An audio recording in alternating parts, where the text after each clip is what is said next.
What's up, War Report family? It's your boy C-Dub, and this is Game 11, Auburn versus Western Kentucky. Let's get into this pregame talk.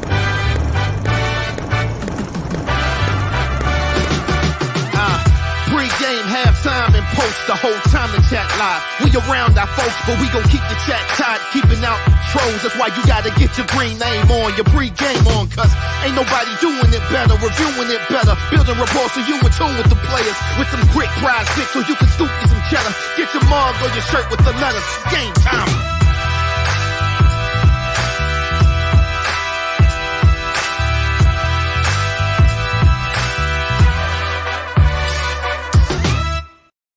As always, we have to show love to the people who are sponsoring our show, and that is PrizePicks. Guys, please be sure to head over to PrizePicks. Use code RAPPORT where you have a 100% deposit match up to $100 on your first deposit. Shouts out to PrizePicks for supporting our game day shows. I'm joined here with B. Will.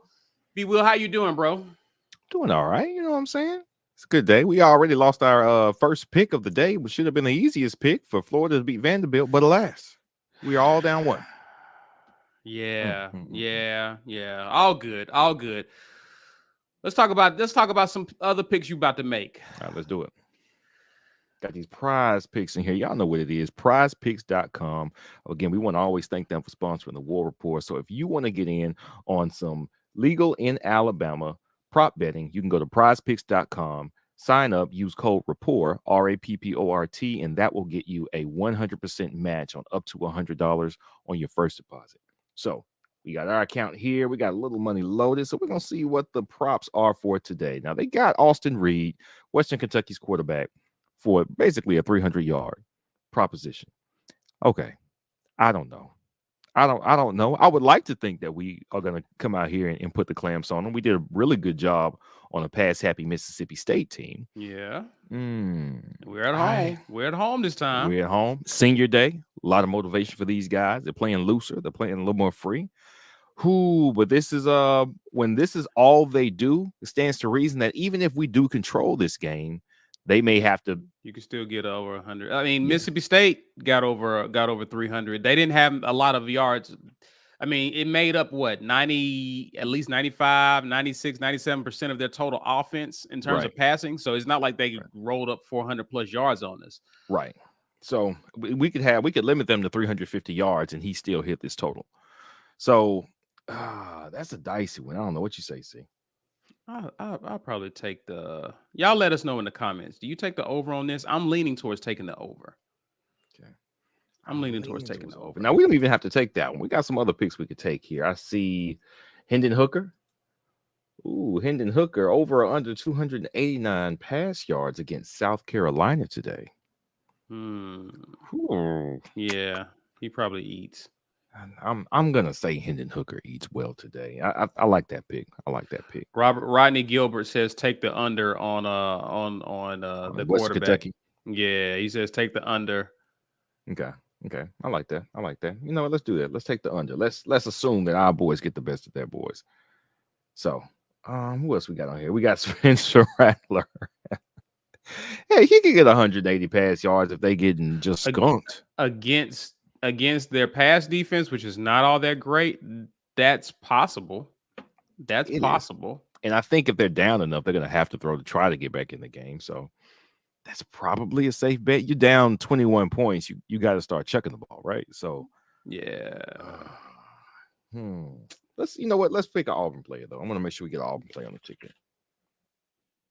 So we got Robbie, pass yards, rush yards, pass and rush combined, and then Tank's yards.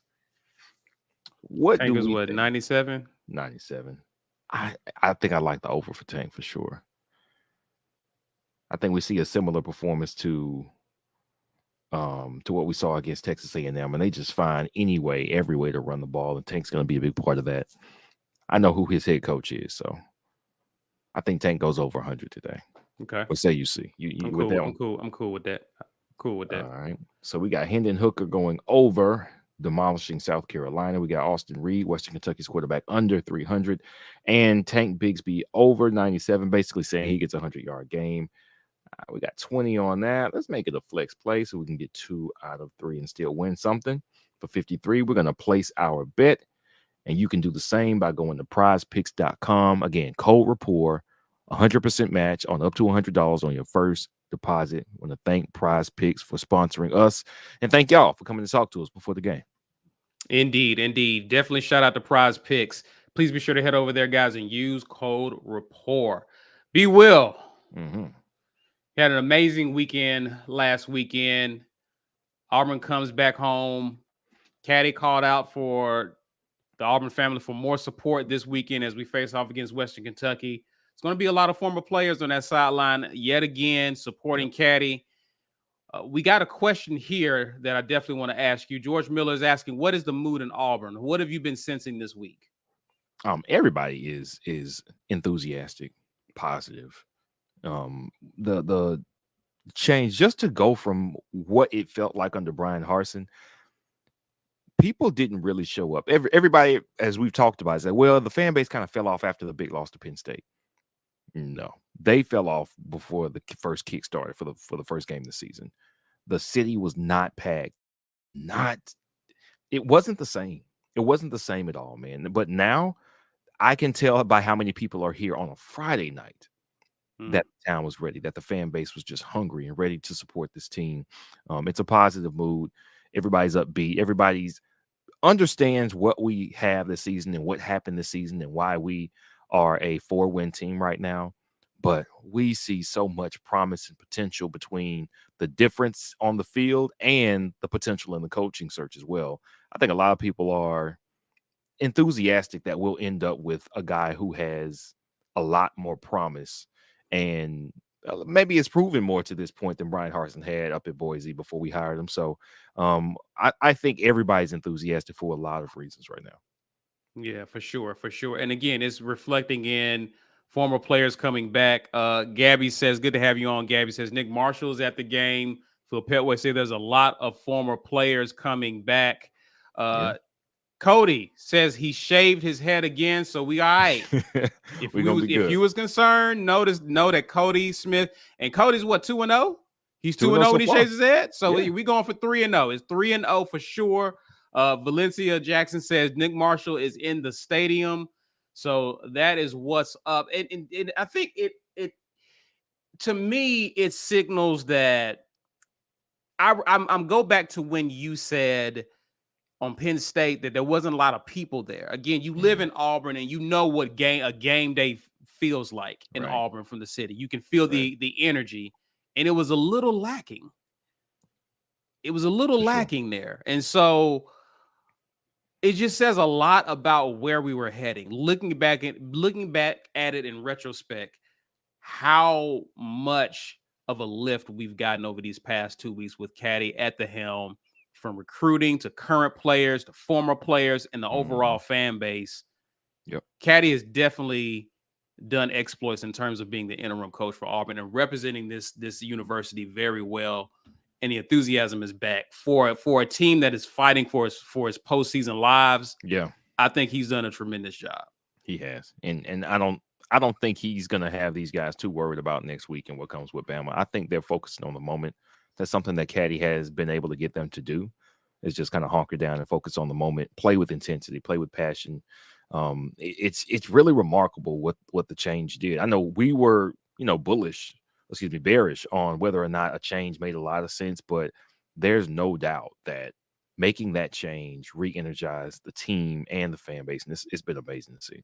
For sure. Valencia Jackson says, I got my t-shirt today. And again, thank y'all. Thank you for supporting us and watching with us. Glad you're able to get that shirt, and I'm glad you enjoy it.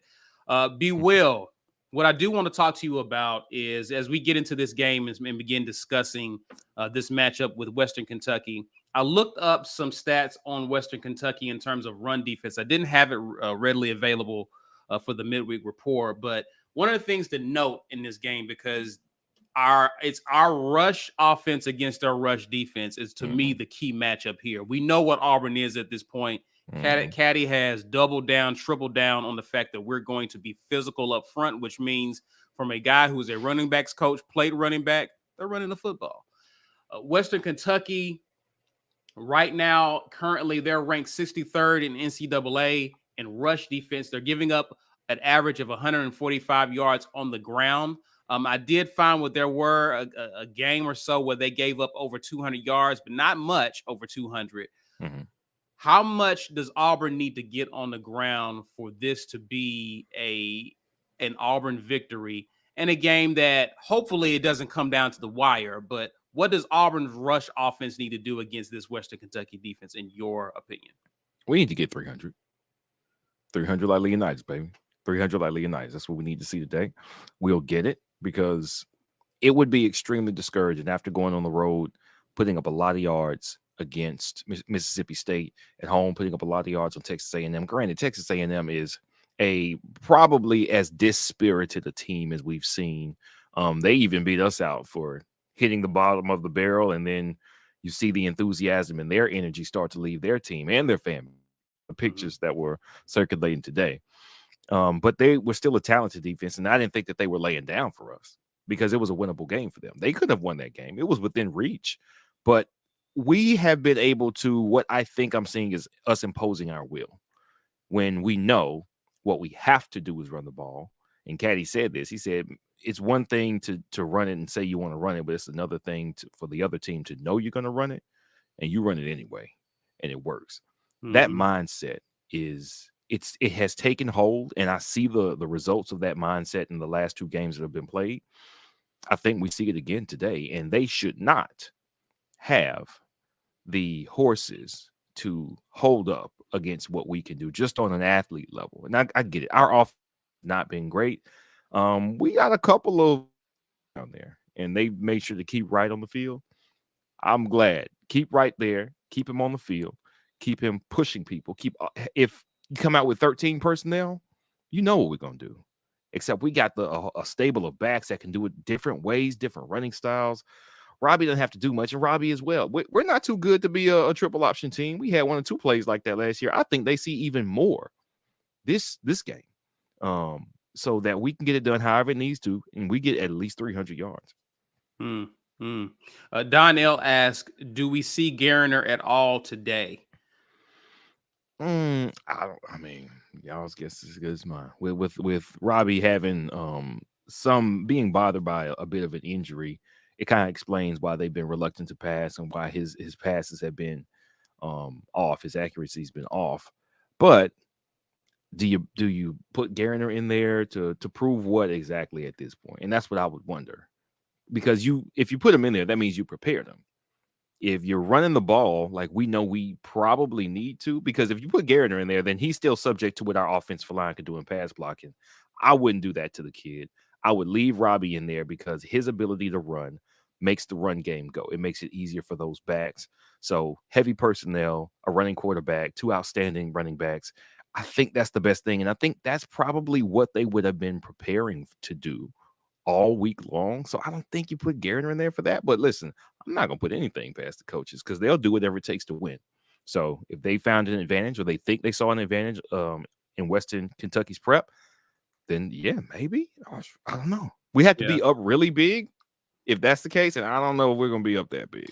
Well, listen, things are going to have to be going really well or things are going to be going really bad for us to see Garrett. There's really no in between there because the reason why we've been really effective, given our issues up front with our offensive line, is that Robbie Ashford makes you have to think about him pulling the ball. Right. And so you don't have to key on our running backs the way we've seen them be keyed on in the past if you had Finley back there. You're not worried about Garner's running ability. So all you're focused on is our running backs. Right. So if something happens to the health of Robbie Ashford and he's unable to go, I think you see him in that regard because you still need Robbie even in your run game. I understand wanting to pass, but at the same time, I think this coaching staff, this edition of the Auburn's coaching staff this year isn't really, I don't know how much they're preparing this guy to get in and pass, drop back and throw the ball behind the O-line we have. So unless we're just running Western Kentucky off the field, I don't see a reason to put Garner in there at this point. And God, I hope that Ashford isn't injured to where we have to put Garner in there. Right. That would be a disaster. Let's let's talk about let's flip the field real quick, B, and let's talk about our defense versus their offense. James Barnett asks, can this team's offensive line hold up against our defensive line? And that's going to be something I'm looking to see, B, is what kind of pressure can we get on them? What, are we winning the battle up front? Obviously, if you're Western Kentucky, you're probably trying to neutralize that by quick throws. So what comes into play there is how we tackle an open field. So I'm looking at pressure up front and how well we tackle upfield. I mean, in open field. But your thoughts on neutralizing Western Kentucky's offense? Also got a comment here from Nicholas Frazier that says Western Kentucky is a balanced club offensively, but suspect on defense. So what do you expect from the Auburn defense today? Well, I've been encouraged by how we've been able to get after the quarterback for the last few games, the last 2 games under Caddy and coaching staff, which means I'm not worried about anybody sitting back there picking us apart. They will come after people, and they should be able to get to them. A&M's offensive line has some great prospects, some great talent. Mississippi State's offensive line, though not great. I mean, they started picking us apart a little bit early in that game, but they were like, no, let's nip that in the bud. So I don't expect it to be a carving us up type game. If they can stay balanced, which means they have to move the ball against us on the ground, which isn't out of the question, but we've kind of plugged that hole at linebacker. Papo's played better. We've gotten Riley back on the field, played another couple of linebackers to keep guys fresh. I think we've got a chance to control the game. I think it would look a little bit like it looked, and y'all don't get upset, but against Houston last year in the bowl game, they were a team that put up points most of the season. But when you play against some better talent, you can't really just operate at will like you're used to doing. So you play tight, you play in the box, and they have to kind of carefully get down the field. But our defense has been mostly disciplined on the back end all year. We got DJ James. They got a few good receivers. We got at least 2 corners that can lock people down. I'm not worried about them getting can they get a few big plays? Sure, but I don't think they can do it repeatedly, and not before Schmitting goes, all right, that's enough of that. Let's send the Wolves after them. So I expect them to move the ball. I expect them to score some points. I wouldn't expect them to score more than 24 points. That's the absolute most. Now, do we score more than 24 points? I know it's Western Kentucky, and I see it. Was it James? James said, man, come on, man. I don't want to hear nothing about how we should respect Western Kentucky. We are Auburn, but we are also not a great Auburn team. I don't even know if I would say the team under Caddy. I would like to have seen this team under this coach play through the schedule that we had in 2022. Maybe we could be saying something different right now. We have some major deficiencies, offensive line and pass game, that make it to where I can't put anything past anybody. Like we could lose to this team. People are losing to Vanderbilt 2 weeks in a row. Vanderbilt won in conference. If that can happen, then we can lose to Western Kentucky. So I'm not saying that Vanderbilt or Kentucky, we're not Kentucky, we're not Florida, but man, I just don't want to take anybody too lightly. We could lose this game. I'm just hoping that our defense keeps us up. We get a lead by running the ball, and then we continue to just move it and hold their passing game down again. I wouldn't expect them to get more than 24 at the absolute most. I'd like to see them around 20 total for the game at most. Right. And I understand the mentality. That's the mentality that we should have, that we are Auburn, right? And so we shouldn't be fearing an opponent like Western Kentucky. But this is a team that can score in bunches, and we know points have been hard to come by all season long for this Auburn team. Right. And so we shouldn't overlook teams like this one, even though we have the better athletes. So I definitely agree with that. Let's talk about matchups here. Western Kentucky has they have really good receivers on their team, obviously, as a result of what they like to do. They're led by Malachi Corley, who's leading the team with 953 yards, could become a 1,000-yard receiver this game. But you also have Daywood Davis, who's also right behind him with 837 yards on the season. You already mentioned DJ James. Is that your guy that you're looking for to have a really amazing game? Are we expecting him to lock down anyone particularly? Who are you expecting out in this secondary to really come out and ball today? Well, I don't know who their number one receiver is per se, so I don't know where they would put DJ James, or if you give a passing attack like this some zone looks, because you have to try to confuse him if he's experienced enough. I think he's a transfer, actually. This is his first year, their quarterback's first year, Austin Reed, at Western Kentucky, but he played in the FCS previously. I'm not sure what he's good at or not, because I have not scouted Western Kentucky. I expect our coaches to have scouted them and scouted them well, though. So whatever looks they need to get to give this guy, to give him the best chance to mess up, they're going to give him those looks. You can frustrate a team that is used to having success, and then they come in here and they don't get some completions early. It's hard to get them moving. You get up 2 touchdowns on a team like that, they start pressing, and then your pass rushers can peel the ears back a little bit. So I can't say you can't take them lightly. That's the biggest thing. You can't take them lightly because they are in the habit of scoring points. It is what they do. The same way that our team is quickly becoming a running the ball is what we do. We do have the athletes to match up, though. That's the biggest thing. We have the athletes, and though we didn't before, we have the motivation now. We have the spirit now to match that athleticism with the potential that they've had all season, and really play some inspired defense, just like they did last week. So I'm not worried about them going too crazy. I think whether it's Keontae Scott or I know Pritchard was in there some. He was in the slot some too. Was Pritchard hurt last game? I think I saw him out there. I saw him out there at times. Okay. It should be Scott on the other side. They got Rhyme. That's right. Rhyme's been playing. We got Bridges out there playing now on the back end of safety. I think the secondary will be fine. They might give up a few. I don't think Simpson has been a revelation. Crazy back there, bro. Simpson's been crazy. He's been a revelation. Mm-hmm. I think our secondary gets at least one INT for sure. Okay. Oh, so we do get a pick in this game. I think we get a pick. They tossed it too much for us not to. Okay. How many? Okay, let's do this. We may have asked a similar question. You were out earlier this week. Facts or not, Auburn gets at least 3 sacks in this game. Facts. That's a fact. Nice. Yeah, we get okay. That. Special teams. The special teams a story in this game? Should not be. We got the kid at home after having his first game, McPherson. I would love it if we're driving the ball deep enough into the red zone to not have to give him any stretch field goal attempts. Like, let's keep it 45 in. And it's not that he doesn't have the leg for it. He has a leg for it. I would like to say, hey, let's count on him from 50 in. But he's still young. It's cold out there. It's cold outside. Not that they haven't played in those conditions before, but I'm not expecting the kid to come in his second game be our savior. I hope he doesn't have to be. I hope we're running it and finishing drives with touchdowns, so all he's doing is kicking extra points. But I don't expect it to be. This team, they lost quite a few weeks during the season of what should have been some excellent habit building, and now they're trying to put it all together in just a short span of time, in like a month. But I think Cat is up for that task, man. I see more excellence from this team in the last 2 weeks than I've seen the prior 8. So I'm going to say this job, no major blunders, no muffs, no block kicks or anything like that. I think they hold it down. They hold down their end of the deal today. Tony Baker says we will rush for 245. You still sticking to 300, B? 300.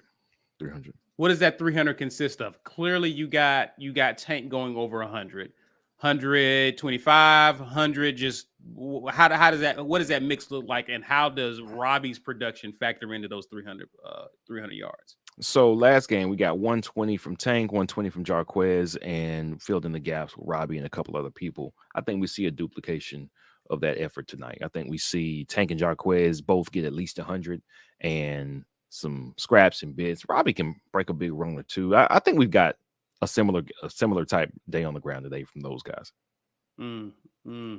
Valencia Jackson says we got to commit today as well. She's correct. QB Keon Jenkins, 3-star, I believe, out of Miami area. I think he came last weekend and witnessed the Texas A&M game, and it was almost kind of like one of those Keontae Scott type situations where he witnessed the atmosphere, loved it, and knew where he wanted to be here. So he made his commitment official, or announced his commitment to Auburn today. I expect with the energy, I don't know who's all visiting today, but with the energy the past few weeks, including today. I'm sure more will follow. So shouts out to Caddy and the staff for continue to recruit hard and well, even during this transition. Your thoughts on that, B? Yeah, I'm glad we're getting guys in. The only question I have is when a guy commits right now, if the coach hasn't been named yet, is anybody talking to somebody else about who the coach is going to be? Because what if the coach has his guy already? What if he's been recruiting the guy, whether that's, everybody thinks it's Lane Kiffin, or if it was somebody else, or, I guess long shot at this point, Hugh Freeze. What if these people have their quarterback that they've been going after and they're just waiting to say, hey, come follow me? It seems like that's something that would have to happen first before anybody at a crucial spot like quarterback makes that decision, unless they've talked to the other head coach. And I seriously doubt that's been happening. This is just me speculating. I just wonder how that works behind the scenes because, again, hey, he might be coming for 2023. We don't have one. So then we were going to have to get. We don't have a QB in the class for regardless. Sure. But right. If it's Lane, it does present. That is an interesting point because, again, this is transfer portal Lane. Right. Right. So he's proven that he can go get a quarterback, even if it's not out of high school, it's someone out of the portal. So that does make me wonder what's the future look like for this kid. Or he may come in understanding that, hey, I'll get an opportunity to compete and prove myself, but it's likely that I'll probably be taking a red shirt because Lane's probably looking to hit the ground running. Right, so for sure. I'm curious to see if that's I'm wondering if that's what the messaging is behind these kids is that, hey, you're a freshman, you already got Robbie, and you already know Robbie's ahead of you, right? Right. Robbie's at least one person who's ahead of you. I would think so, but also a new coach, I don't think you have to make any promises. Sure. We assume Robbie definitely is going to be here and he's going to be in the mix for starter. But over a freshman for sure. I don't think any true freshman is going to come in and jump Robbie Ashford. But again, it comes down to Robbie's here. He's got technically 3 years of eligibility after this season because 2020 is a no play. So 2021 would have been his red shirt year. And then this is his red shirt freshman year. Yeah. He's got a while. Do you want to come in and play behind a guy who Robbie may be here and then he brings a transfer portal guy? I don't know. There's a lot to consider. I hope all these decisions can stay how they are right now. Before we get, let's go in and get into the predictions. Let's get into the predictions. B. Will, how you feeling good about this game? You said Auburn will run the ball. If they get to 300 yards, you're controlling the clock. You're keeping the defense. You're keeping our defense off the field. Their offense off the field. That bodes well for Auburn. With that being said, what's your prediction? What's your score? Auburn 30, Western Kentucky 21. Okay. Yep. Okay. Which is a cover. We're favored by 4.5 last I checked. So that's what I got. I'm going Auburn 31, Western Kentucky 23. Okay. I got us winning by 8, which means we still cover that. It's a cover. So yeah, I'm going that. Let's get into some of the comments in which you guys think in this game. Rodney Gilbert, 35-13 Auburn. Phil Petway, 30-17 Auburn. Yes, Ike is at the game covering it, Ryan. A. Jackson says Auburn 35-17. James McAlpine says Auburn 36, Western Kentucky 19. Let's see, do we have any more? Nicholas Frazier has Auburn 31. Got my score. 31, Western Kentucky 23. Yeah. Tony Baker 34-20. Mike Hendricks says we go crazy on offense today. Auburn 56. Western Kentucky 24. I'm loving it, Mike. I definitely want to see that. That's one of them stress-free games. You get to kick back, no anxiety at all. No, that's a no gummy day right there, B. For real. No gum. Put the gummies back in the back of the pantry. Save them for later. Yeah, man. Yeah, man. Let's see here. Who we got? CM Pat has Auburn 45-28. Mac and Media says Auburn 38-10. Don L has us 32-23.